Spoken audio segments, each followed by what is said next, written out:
Welcome back. So let's return to your state now as we review happenings from yesterday when students of Ibadan Polytechnic protested against the renaming of their institution by the Seyi Makinde administration. And we've had the Commissioner for Information, Prince Dr. Oyelade, who's still with us. We hope that the connection has been sorted now. So, Prince Oyelade, please continue with your clarification.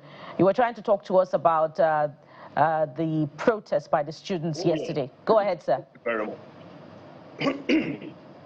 I told you that the state government does not see any reason in the world why there should be a protest as a result of the renaming of the Ibadan Polytechnic to the Dr. Omololu Olunloyo. The question we should ask ourselves is this: if not him, who? If not now, when? Okay? There have been not less than between 17 and 23 different institutions across the country that have had their institutions renamed. There is nothing wrong with what the state government did with the renaming of the Ibadan Polytechnic with Dr. Omololu Olunloyo, who is an icon by all conceivable standards in academics, in politics, and in the academia.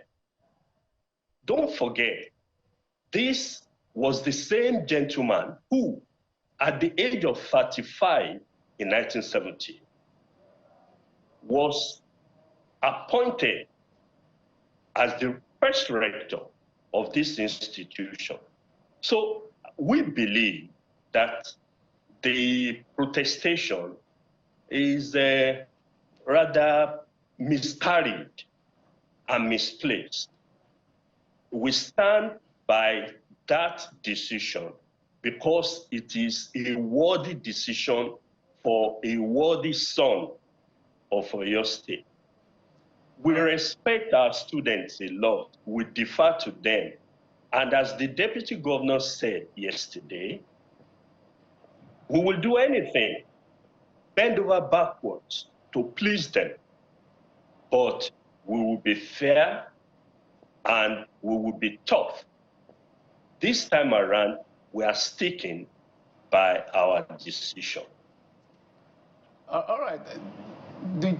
The visitor of the school, which is probably the governor, the president in this sense, this is not the first time we're seeing things like this. What is the, I wish the SUG president was here so that we can get in clear terms, but I'm sure you've been speaking as government to the student body as well as the school authority as to why they are resisting this move vehemently to the point where academic activities have been grounded to a halt. This is not the first time. President Goodluck Jonathan, former President Goodluck Jonathan tried it with University of Lagos, naming it after who's considered the hero of democracy, MK Abiola.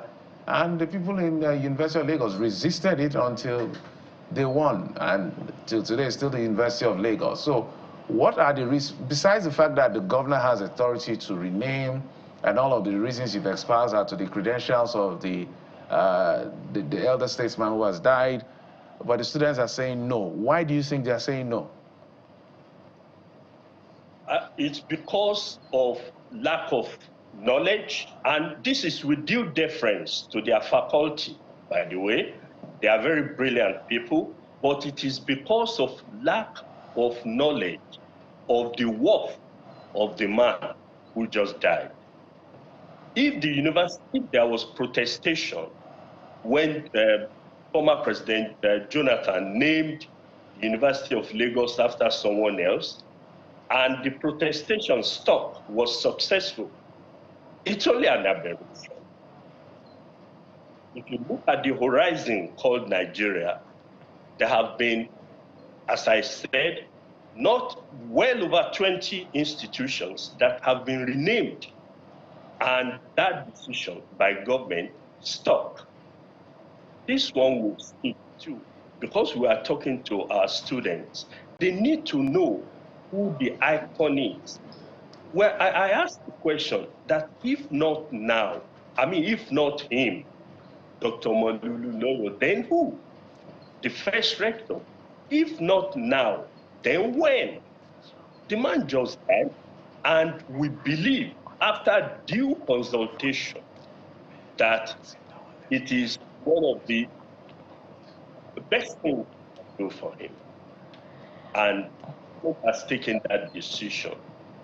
It is for our students to hear what their parents are saying now, because they are in an exam period. They should go do the needful and let their representatives continue to meet with government.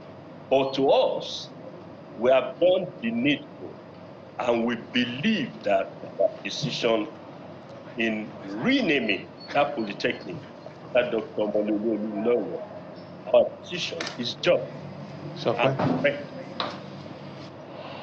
All right, it appears as if it's a final decision from where the Oyo State government stands. We're just wondering, since students have a sentimental attachment to the traditional name of their institution, we're wondering if they were carried along in this decision before it was made. But we're going to be interacting with the Students' Union government from Ibadan Polytechnic much later on. But just before you go, sir, would like to expand the conversation a bit further to other happenings in Oyo State. The government is renovating at the government house, according to reports, with about 63.5 billion naira. And the budget for your state government for 2025 is 678 plus billion naira. So that sum for renovation, not construction from ground up, is nearly 1% of the 2025 budget of the state. My mathematics is not too good, but I hope I'm correct in that regard. So some would say this is an overpriced sum for just the renovation work. How much was allocated to other sectors that are more important, like education, like health?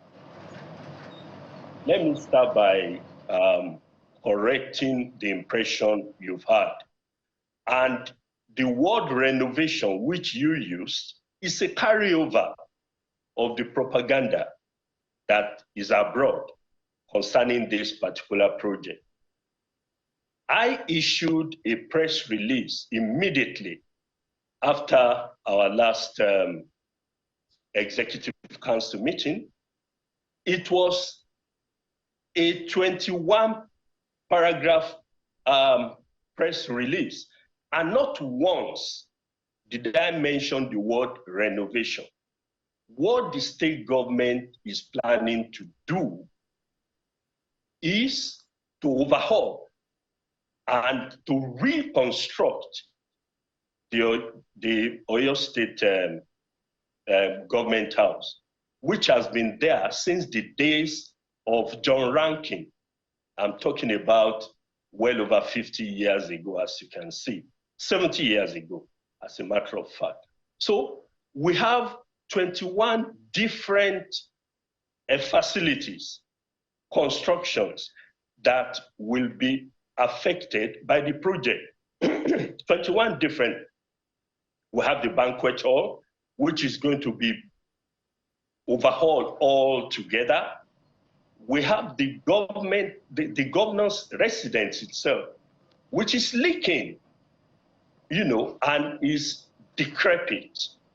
So we have all these things. We are going to install a helipad there.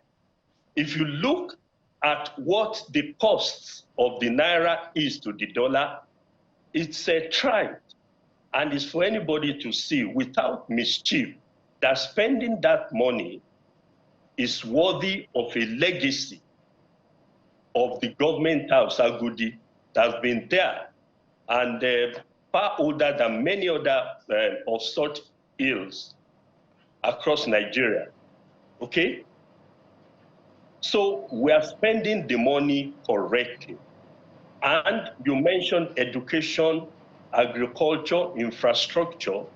Hardly can any other state in Nigeria beat us when it comes to all this. I mean, a state that has constructed well over 350 kilometers of roads, cutting across the 7 zones of the state. A state that is reconstructing the Samuel Ladoke Akintola International Airport with billions of naira, a state that is affecting the students at the secondary school and at the tertiary institutions level. Honorable Commissioner. And we have done our own work. What we are going to do concerning the construction, the reconstruction and overhauling of the government house is foolproof. And we know where to get the money from. No other infrastructure, no other projects in Oyo State is suffering as a result of our decision to do this. All right. Overhaul, renovation, there seems to be, just a matter of semantics here, Honorable Commissioner.